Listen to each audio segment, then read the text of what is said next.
Hi guys, welcome to Anushala by Anushri. From today onwards, we are starting with class 9th economics. First of all, let us understand कि economics है क्या, because it is a new subject to you, so it is important कि हम उसका introduction पहले ले लें. See, economics का मतलब है a subject which is related to finances. Finance, आसान शब्दों में कह दो money. ठीक है, फाइनेंस में मनी के अलावा भी कुछ चीजें आती हैं, लेकिन हम बेसिक से शुरू कर रहे हैं, इसलिए हम मनी को समझ सकते हैं. हमें इकोनॉमिक्स पढ़ने की जरूरत क्या है, फाइनेंसेस के बारे में पढ़ने की क्या जरूरत है?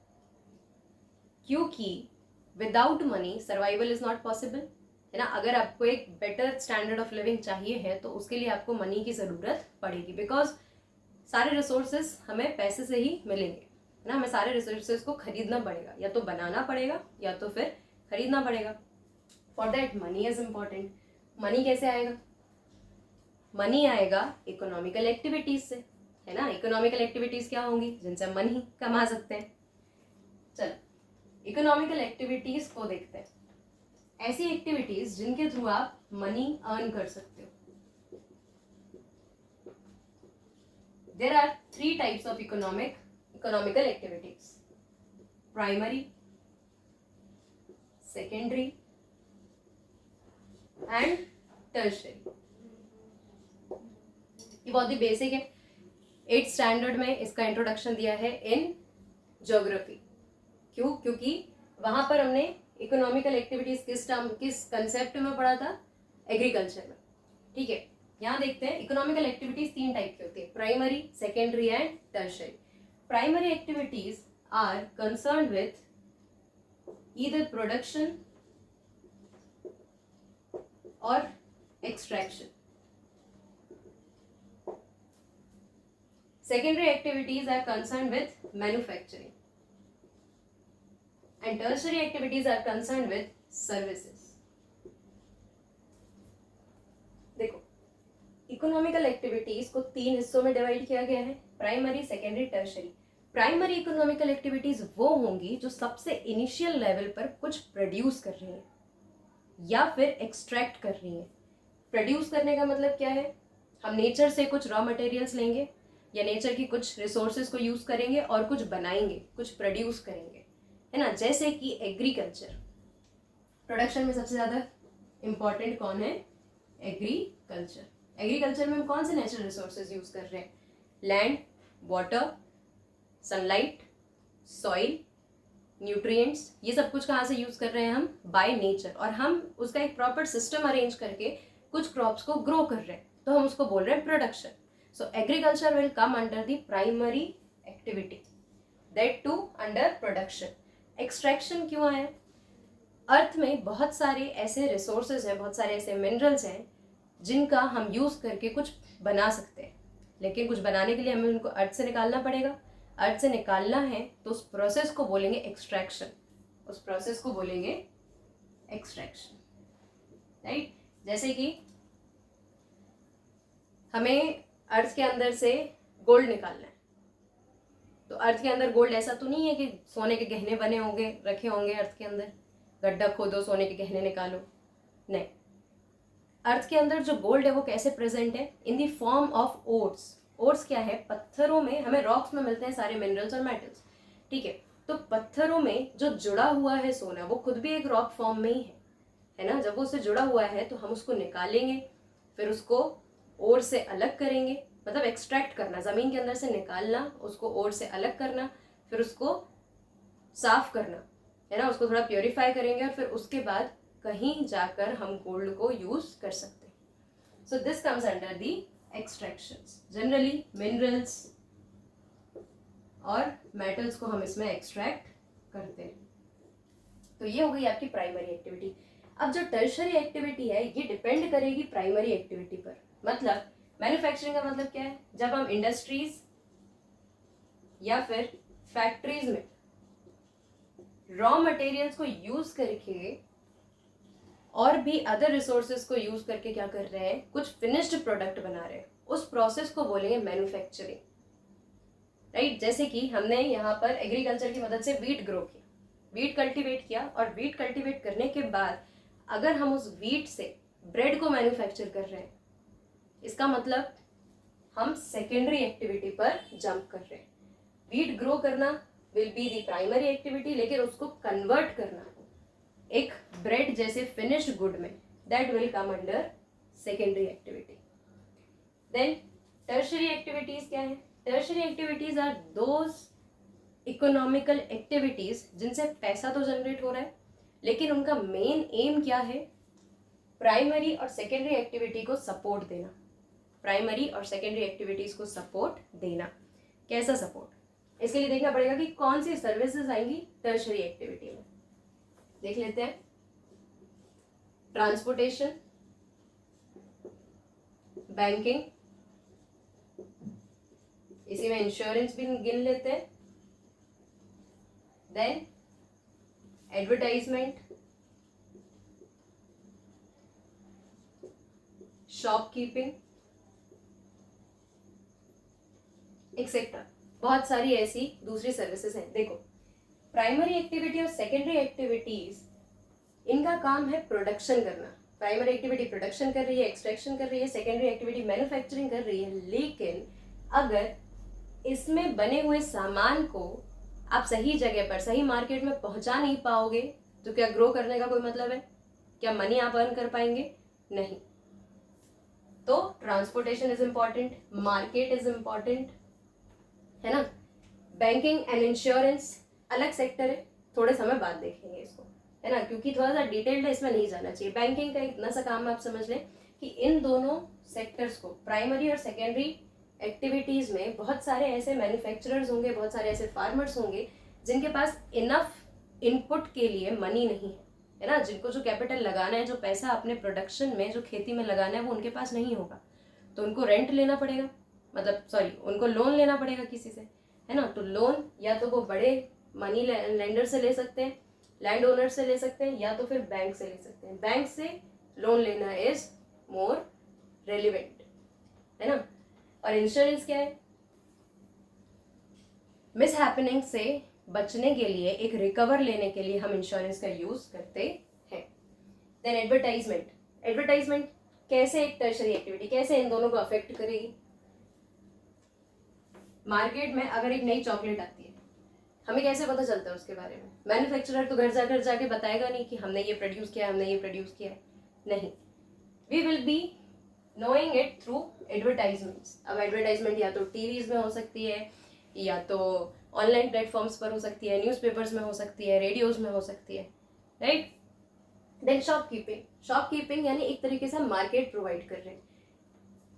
इन्होंने वीट बना दी, इन्होंने वीट से ब्रेड बना दी। अब ब्रेड कहीं तो जाके बेचना पड़ेगा ना, कहीं तो रखना पड़ेगा, कोई एक ऐसा तो मार्केट प्लेस बनानी पड़ेगी जहां लोग आए और सामान खरीदें, है ना। मैन्युफैक्चरर को ना जाना पड़े सामान अपना बेचने के लिए। तो shopkeeping is also a tertiary activity. क्यों?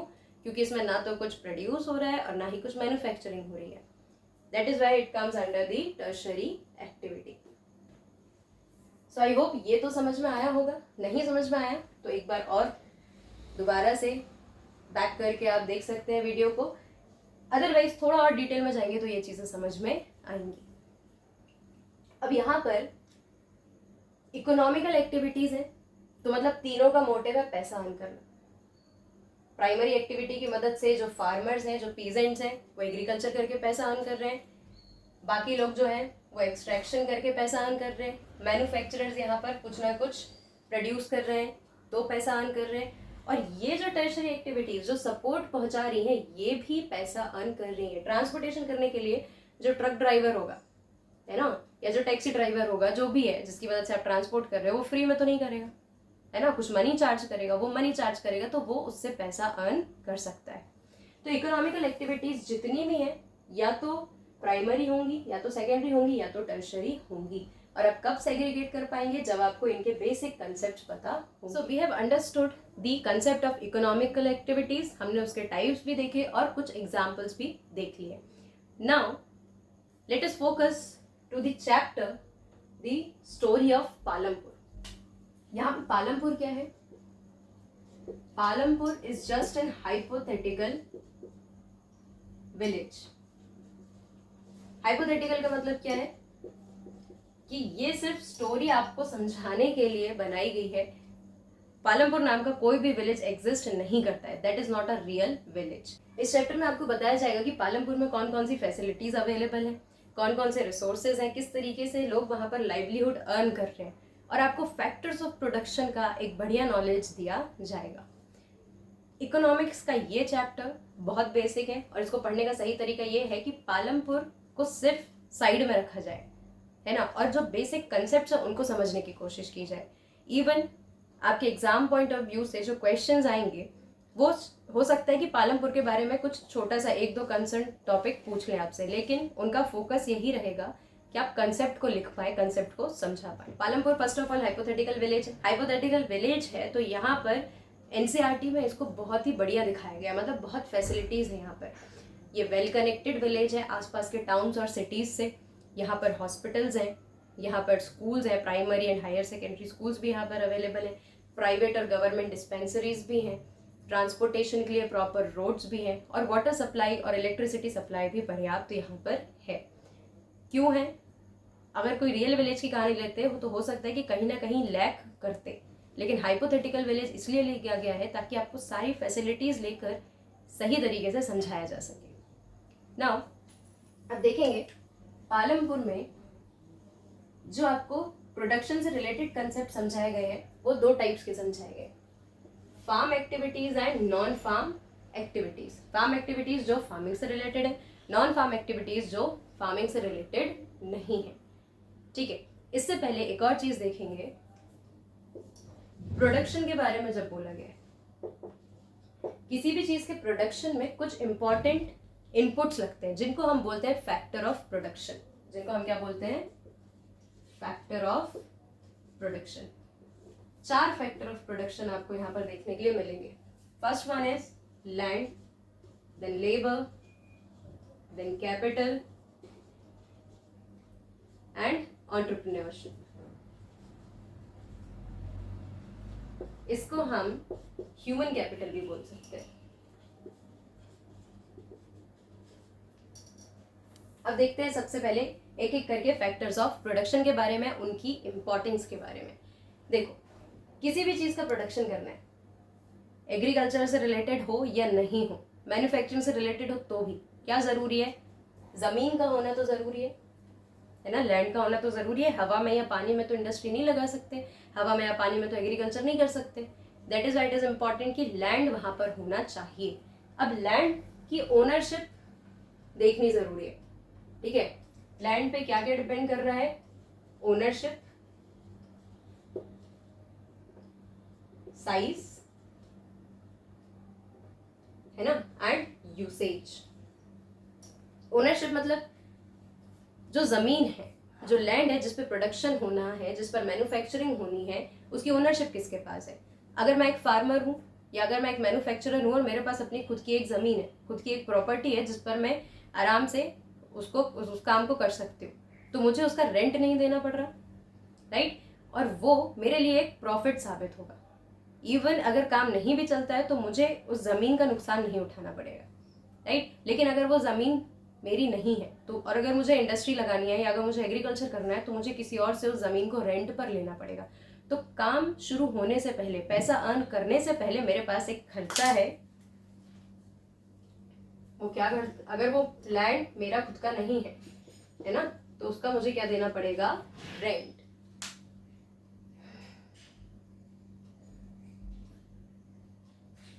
साइज, अगर जमीन की या प्लॉट की साइज जो है वो छोटी है तो कम प्रोडक्शन होगा, कम प्रोडक्शन होगा तो कम प्रॉफिट होगा, कम प्रॉफिट होगा तो अर्निंग कम होगी। ठीक है, लेकिन अगर जमीन की साइज बड़ी है या प्लॉट की साइज बड़ी है तो उसके कारण क्या होगा? प्रोडक्शन ज्यादा होगा, कॉस्ट ऑफ प्रोडक्शन कम होगा। कॉस्ट ऑफ प्रोडक्शन मतलब प्रोडक्शन करने में जो लागत आ रही है। कॉस्ट ऑफ प्रोडक्शन क्या है ये हम थोड़ी देर के लिए साइड में रखेंगे, इस कंसेप्ट को समझेंगे फैक्टर्स ऑफ प्रोडक्शन समझने के बाद।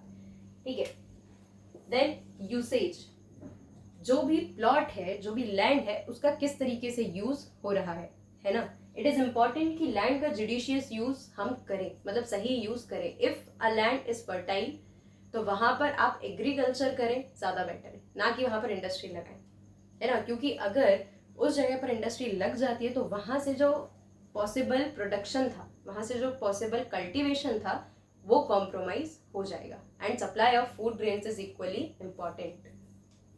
Then labour.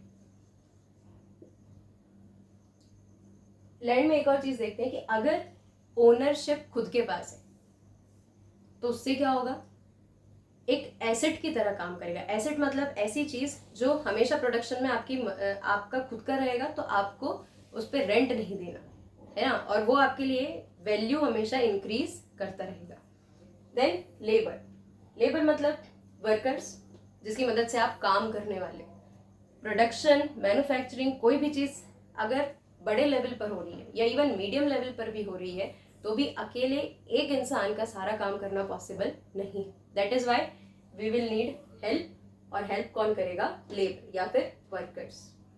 अब लेबर में भी दो तरीके, on the basis of skill हो सकता है।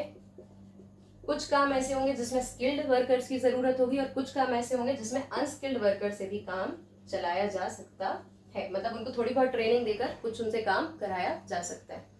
देन एजुकेटेड और अनएजुकेटेड। कुछ फील्ड्स ऐसे होंगे जहां पर आपको एजुकेटेड वर्कर्स की ही नीड है, और कुछ फील्ड्स ऐसे हो सकते हैं जहां पर आप अनएजुकेटेड वर्कर्स को भी जॉब अपॉर्चुनिटीज दे सकते हो और उनकी मदद से अपना प्रोडक्शन कर सकते हो। ठीक है, अब लेबर है, लेबर तो दूसरे से ही हायर करेंगे। अब अगर प्रोडक्शन या फिर मैन्युफैक्चरिंग छोटे लेवल पर हो रही है जिसमें वर्कर्स की जरूरत नहीं पड़ रही, मतलब वर्कर्स की जरूरत पड़ रही है लेकिन आपको बाहर से लेबर्स को हायर नहीं करना, आपकी फैमिली आपस में, फैमिली मेंबर्स जो है वो आपस में हेल्प करके काम कर सकते हैं, तो फैमिली मेंबर्स को सैलरी नहीं देनी पड़ेगी तो कॉस्ट कम होगा। लेकिन अगर आप बाहर से लेबर्स को हायर करते हैं तो आपको उनको सैलरी, उनको वेजेस देनी पड़ेगी, तो कॉस्ट आपका बढ़ जाएगा। ठीक है, मतलब इनको क्या देनी पड़ेगी, आपको सैलरी। Then capital. कैपिटल मतलब मनी, कैपिटल मतलब मनी, ऐसा पैसा जो आपको अपने बिजनेस में, आपको अपने प्रोडक्शन में, मैन्युफैक्चरिंग में या बिजनेस में सामने से लगाना पड़ता है। ठीक है, क्यों? क्योंकि ऑब्वियसली बात है कि जब आप कोई काम कर रहे हो तो उसमें कुछ ना कुछ चीज़ों की ज़रूरत पड़ेगी, कुछ रिसोर्सेज की ज़रूरत पड़ेगी, और वो रिसोर्सेज कहाँ से आएंगे, वो भी खरीदने पड़ेंगे। ठीक है, वो भी अरेंज करने पड़ेंगे, और अरेंज कैसे होंगे, with the help of money. उस मनी को हम बोलेंगे कैपिटल। ऐसा पैसा जो हम खुद इन्वेस्ट कर रहे हैं अपने काम में, उसको बोलेंगे कैपिटल। कैपिटल दो तरीके का होगा, फिक्स्ड और वर्किंग। फिक्स्ड कैपिटल मतलब ऐसा मनी, ऐसा कैपिटल जो मैं फिक्स्ड एसेट्स में लगाने वाली हूँ। एसेट मतलब जो एक बार मैंने अपने बिजनेस में इन्वेस्ट किया, अब वो चीज़ मुझे लंबे समय तक फायदा देने वाली है, उसमें जो भी पैसा लगाऊंगी, जो भी कैपिटल लगेगा, वो कहलाएगा फिक्स्ड कैपिटल। जैसे अगर मैं प्रॉपर्टी खरीदती हूँ, है ना, अगर मैं लैंड खरीदती हूँ, इफ मैं मशीनरीज खरीदती हूँ, पेटेंट राइट्स खरीदती हूँ या कोई टेक्नोलॉजी खरीदती हूँ, तो ये सारी चीज़ें, ऐसा तो नहीं कि मुझे हर बार इनमें पैसा लगाना पड़ेगा या हर थोड़े थोड़े समय में पैसा इन्वेस्ट करना पड़ेगा, नहीं, ये मैंने एक बार इसमें पैसा लगाया तो अब ये मुझे लंबे पीरियड ऑफ टाइम के लिए फायदा देगी, तो वो सारा पहला पैसा कहलाएगा fixed capital. Then working capital. Working capital क्या है, ये आपकी डे टू डे नीड्स के लिए है, मतलब ये ऐसा पैसा है जो बार बार लगेगा। कैसे? अगर यहाँ पर मैं प्रॉपर्टी या मैं प्लॉट खरीदने की जगह उसको रेंट पे लेती हूँ तो मुझे हर महीने उसका किराया देना पड़ेगा, रेंट देना पड़ेगा, तो वो आ जाएगा वर्किंग कैपिटल के अंदर, है ना। अगर मैं किसी और की मशीन यूज कर रही हूँ तो मुझे उसका रेंट देना पड़ेगा, वो आ जाएगा वर्किंग कैपिटल के अंदर। अगर मैं रॉ मटेरियल्स परचेज कर रही हूँ, रॉ मटेरियल्स तो ऐसा नहीं ना कि एक बार खरीद के रख लिया 7-8 साल तक यूज कर रहे हैं, रॉ मटेरियल्स तो हमें हर थोड़े थोड़े समय के बाद लेना पड़ेगा, according to our need, according to the level of production, तो वो कहलाएगा वर्किंग कैपिटल। अब इन दोनों के अलावा भी एक टाइप का कैपिटल आपको बुक में बताया गया है जिसका नाम है physical capital. Physical capital in दोनों से कुछ अलग नहीं है। फिजिकल कैपिटल ओनली मीन्स वो पैसा जो आप ऐसी चीजों में इन्वेस्ट कर रहे हो जो फिजिकली आप जिनको देख सकते हो, है ना, जैसे कि लैंड, मशीन्स और रॉ मटेरियल्स, ठीक है। लेकिन जैसे टेक्नोलॉजी या फिर पेटेंट, ये सारी चीज़ें फिजिकल नहीं है, इनको हम देख नहीं सकते, विजिबल नहीं है, तो ये फिजिकल कैपिटल के अंदर इंक्लूड नहीं होगा। जिन चीज़ों को हम फिजिकली देख पा रहे हैं वो आएंगी फिजिकल कैपिटल के अंदर, जिसमें हम पैसा इन्वेस्ट कर रहे हैं। टेक्नोलॉजी, पेटेंट, स्किल्स, जब आप कुछ काम करने के लिए आप कहीं पर स्किल सीखने जा रहे हो, ठीक है, तो वो स्किल आपने एक्वायर करी, उसके लिए आपको कुछ फीस पे करनी होगी, है ना। लेकिन क्योंकि आप स्किल को देख नहीं सकते तो वो फिजिकल कैपिटल के अंदर इंक्लूड नहीं होगी। फाइन। देन एंटरप्रेन्योरशिप या फिर ह्यूमन कैपिटल, इसकी अलग इंपॉर्टेंस है। क्यों? ह्यूमन कैपिटल मतलब ह्यूमन इटसेल्फ। ह्यूमन जब रिसोर्स की तरह एक्ट कर रहा है, ह्यूमन खुद एक रिसोर्स बन रहा है कि ह्यूमन की मदद से कुछ प्रोड्यूस किया जा सकता है, ह्यूमन की मदद से कुछ मैन्युफैक्चर किया जा सकता है। देखो, लैंड, लेबर और कैपिटल, तीनों चीजें इंपॉर्टेंट है, लेकिन अल्टीमेटली तीनों चीजें अपने आप में काम नहीं कर सकती। इन तीनों को ऑर्गेनाइज करना पड़ेगा, इन तीनों को कलेक्टिवली एक साथ लाना पड़ेगा, सही अमाउंट में और सही डायरेक्शन में इनसे काम कराना पड़ेगा, तब जाकर कुछ सही मैन्युफैक्चर या फिर प्रोड्यूस हो सकता है ना। लैंड और कैपिटल मतलब पैसा और जमीन, दोनों इंपॉर्टेंट है, लेकिन क्या जमीन अपने आप कुछ कर सकती, कुछ प्रोड्यूस कर पाएगी? या फिर पैसा अपने आप रखा रखा कुछ प्रोड्यूस कर लेगा क्या? नहीं, इन दोनों को तो साथ में लाना ही पड़ेगा। और लेबर, दो it is the living component, labour यानी ह्यूमन, है ना, लेकिन ये लेबर है, ये एंटरप्रेन्योर नहीं है। लेबर है मतलब इसके पास रिसोर्सेज की कमी है, इसको जॉब की जरूरत है, ये कुछ नया प्रोड्यूस करने के बारे में नहीं सोच रहा। इसका क्या काम है या इसका मोटिव क्या है कि उसकी जो सर्वाइवल नीड्स है वो पूरी हो जाए, उसकी फैमिली नीड्स जो है वो पूरी हो जाए, जिसके लिए उसको किसी और के यहाँ काम करना पड़ेगा। ठीक है, मतलब ह्यूमन कैपिटल का काम क्या है?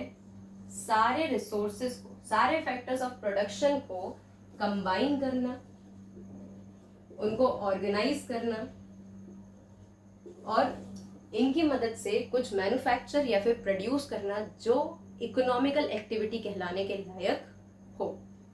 ठीक है, अब ह्यूमन कैपिटल के बेसिस पर सेकेंड चैप्टर पूरा बेस्ड है। सेकेंड चैप्टर है ह्यूमन एज रिसोर्स या पीपल एज रिसोर्स, मतलब that is all about human capital कि किस तरीके से ह्यूमन अपनी कैपेसिटीज, अपनी पोटेंशियल को, अपने नॉलेज को यूज करके सारे फैक्टर्स ऑफ प्रोडक्शन से कुछ बहुत अच्छा प्रोड्यूस कर लेता है ना। अगर मान लो ह्यूमन कैपिटल ठीक नहीं है, ह्यूमन के अंदर स्किल्स नहीं है या ह्यूमन के अंदर नॉलेज नहीं है या वो पोटेंशियल नहीं है, तो ये सारे रिसोर्सेज कितने भी, ये सारे फैक्टर्स कितने भी अच्छे अवेलेबल हो, वो अच्छा प्रोडक्शन नहीं कर पाएगा, है ना। That is it is important कि यहाँ पर स्किल्स अपग्रेड होनी चाहिए, यहाँ पर नॉलेज होना चाहिए, तभी बाकी फैक्टर्स ऑफ प्रोडक्शन ठीक से काम कर पाएंगे।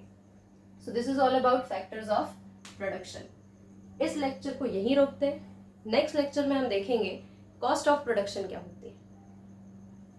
जब आप बुक में ये चैप्टर रीड करेंगे तो it is mostly about Palampur, है ना, लेकिन मैं यहाँ पर आपको इकोनॉमी के कंसेप्ट क्यों समझा रही हूँ, क्योंकि बुक में जो रीड करना है वो तो इंग्लिश सिंपल है, रीड करके आसानी से समझ सकते हैं, लेकिन ये कंसेप्ट बिना एक्सप्लेन किए समझ में नहीं आएंगे। That is I am explaining you this. हम पालमपुर के बारे में भी जो मेजर पॉइंट्स हैं उनको कवर करेंगे, बट आज के लेक्चर में इतना है। So if you have any doubt do ask me in the comment section. ये कंसेप्ट्स आपके लिए नए हैं, आप पहली बार इनको पढ़ रहे होंगे, तो अगर समझ में आए हैं या कोई डाउट है या जो कुछ भी लगा है उसको मुझे कमेंट सेक्शन में ज़रूर बताइए। And don't forget to like, comment, share and subscribe. Thank you.